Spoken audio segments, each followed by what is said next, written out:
So in this video, we are going to see an operating system 2 marks question from GATE 2017. It is based on the topic of CPU scheduling. Let's read what the question is.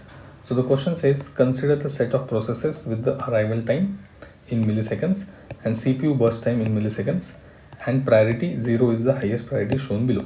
So these are the 5 processes, these are their arrival times, burst times, and these are their priority.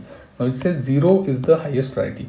So let's make a note of that 0 is the highest priority. Okay.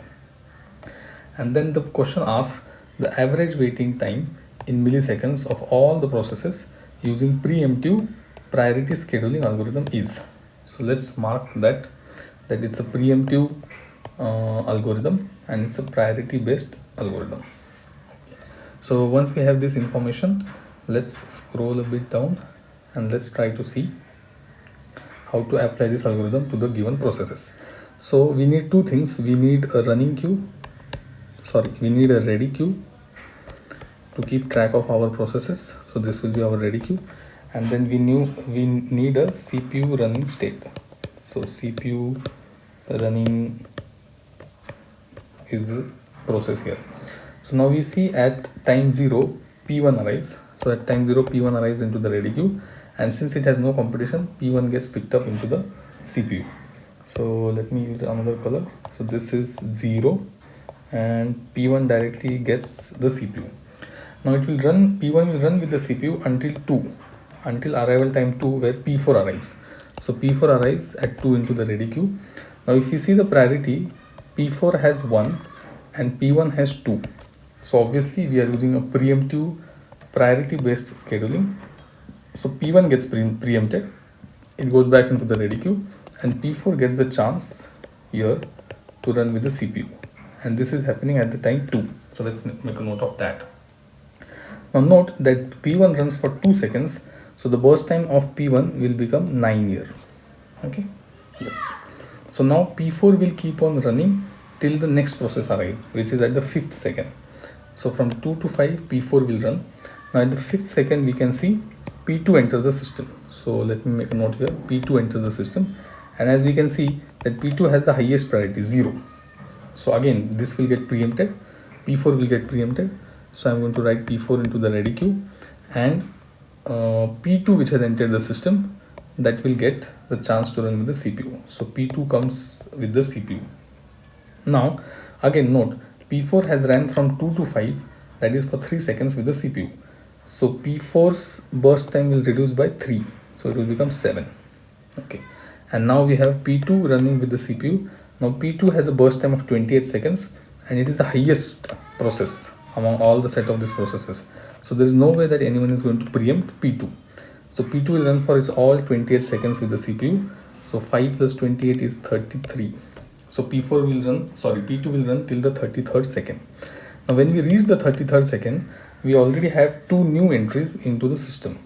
At the 12th second, P3 has arrived. So let's note it down. P3 has arrived at the ready queue, and at the 9th second, P5 has arrived.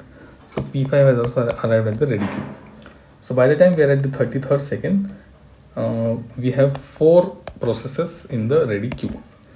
So at the 33rd second, P2 gets out of the system, it terminates, and now we have to decide from P1, P4, P3, P5 is to pick out. So again, it's a priority based scheduling. Let's do one thing, let's clean this up so that we can use it. Okay, now yes, now P2 is gone out of the system, so I'll strike P2 out. Okay, now out of these 4 processes, P1, P4, P3 and P5, we are going to pick the highest priority one. So this one is the highest priority, which is P4. So P4 has 7 seconds remaining. So this is P4. It will run for 7 seconds, 33 to 40. And then P4 goes out of the system. P4 is also out of the ready queue.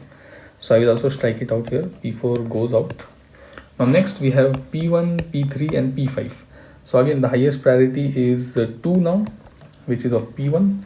And so P1 gets picked up into the ready queue, from the ready queue to the CPU, and it has 9 seconds remaining. So it will run from 40 to 9, 49. Okay, and then we have next only 2 processes remaining, P3 and P5. So P3 will get picked up because it has priority 3, and it has only time of 2 seconds remaining. So from 49 to 51 we have P3. So P3 goes out of ready queue and P3 also goes out of the system. And now finally we have P5 remaining into the ready queue. So P5's burst time is 16. So let's go here. Okay. So finally P5 runs for 16 seconds. So 51 plus 16, 7 and 67. Yes. So at the 67th second, all the processes will be out of the ready queue and they will be terminated from the system. So this is our CPU running chart for the algorithm, preemptive priority scheduling algorithm. Now we have to calculate the waiting time of each process. Now once again, let me just clean up all these things. Okay. So let's make another column here, waiting time. So we have to calculate the waiting time of every system, every process. Now what is the definition of waiting time? Let's quickly see. So waiting time is nothing but the summation of time spent in the ready queue. So in the ready queue, whenever the processes were waiting, they were getting preempted from CPU, again going with CPU, again getting preempted. So all the time they have spent in the ready queue waiting for CPU to execute themselves is called as the waiting time. So let's see one by one what were the waiting times of the process. Let's go with P1. Now P1 arrived at 0th second, here it is.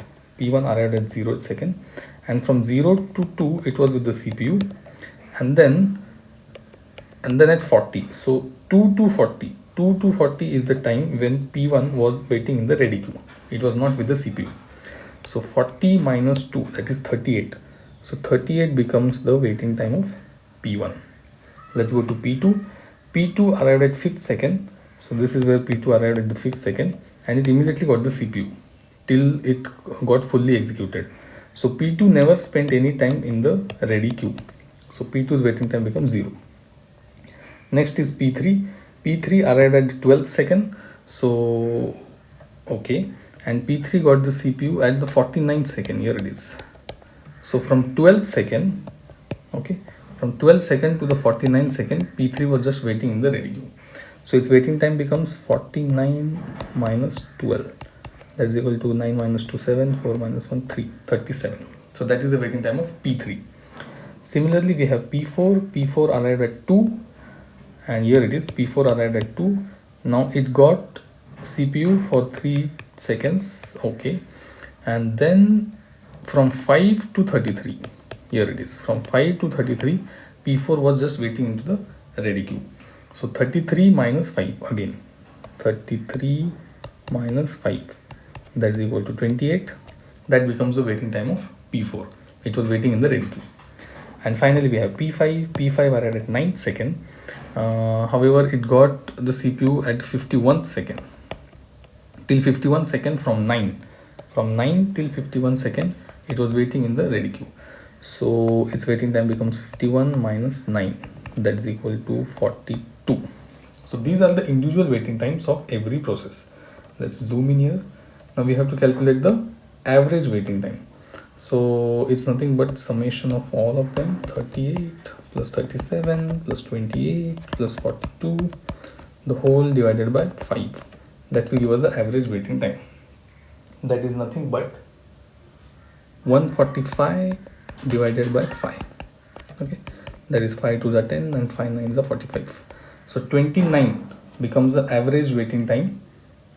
So what we was asked is average waiting time of all the processes using preemptive priority scheduling algorithm. So the answer becomes 29.